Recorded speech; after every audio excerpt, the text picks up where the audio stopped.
Prinsip dan praktek ekonomi Islam. Muamalah.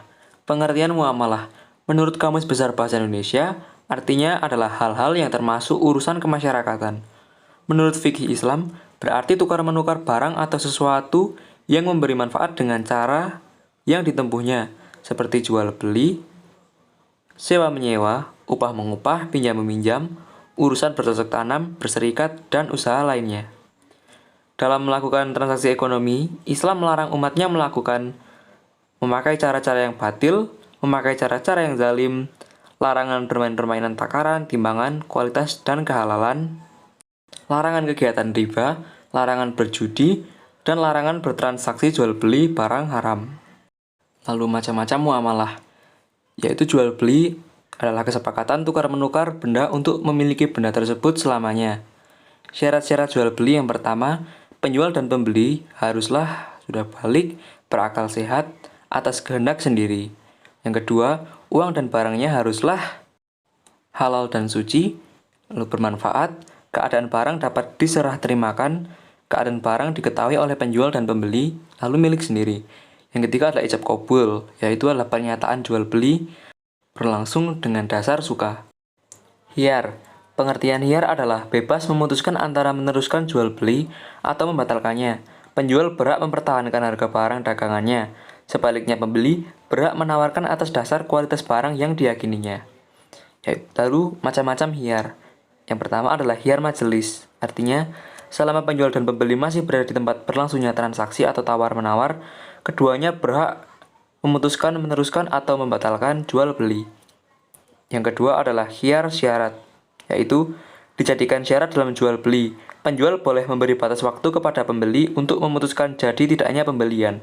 Jika pembeli mengiyakan, status barang tersebut sementara waktu tidak ada pemiliknya dan penjual tidak berhak menawarkan kepada orang lain lagi. Namun, jika akhirnya pembeli memutuskan tidak jadi, barang tersebut menjadi hak penjual kembali.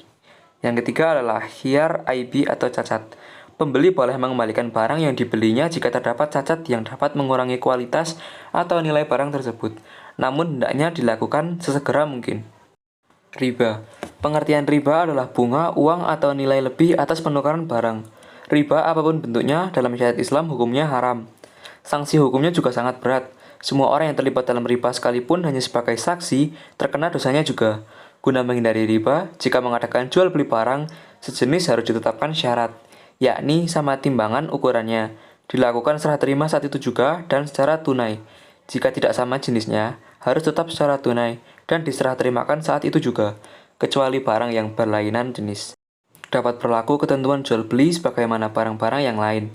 Yang kedua, macam-macam riba. Yang pertama adalah riba fadli, yaitu adalah pertukaran barang sejenis yang tidak sama timbangannya. Kelebihannya itulah yang termasuk riba. Yang kedua adalah riba qardi, yaitu pinjam-meminjam dengan syarat harus memberi kelebihan saat mengembalikan. Bunga pinjaman itulah yang disebut riba. Yang ketiga adalah riba yadi, yaitu adalah akad jual beli barang sejenis dan sama timbangannya. Namun, penjual dan pembeli berpisah sebelum melakukan serah terima.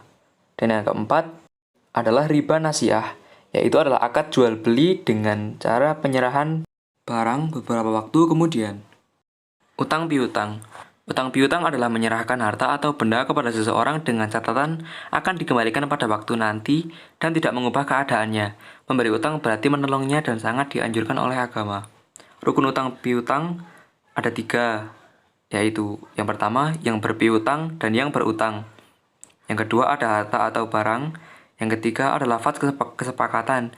Misal, saya utangkan ini kepadamu. Yang berutang menjawab, ya saya utang dulu beberapa hari lagi. Sebutkan dengan jelas, atau jika sudah punya, akan saya lunasi. Sewa menyewa. Pengertian sewa menyewa adalah dalam fikih disebut ijarah. Artinya imbalan yang harus diterima oleh seseorang atas jasa yang diberikannya. Jasa di sini berupa penyediaan tenaga dan pikiran, tempat tinggal atau hewan. Syarat dan rukun sewa menyewa yang pertama adalah yang menyewakan dan yang menyewa haruslah telah balik dan berakal sehat. Yang kedua, sewa menyewa dilangsungkan atas kemauan masing-masing bukan karena dipaksa. Yang ketiga, barang tersebut menjadi hak sepenuhnya orang yang menyewakan atau walinya. Yang keempat, ditentukan barangnya serta keadaan dan sifat-sifatnya.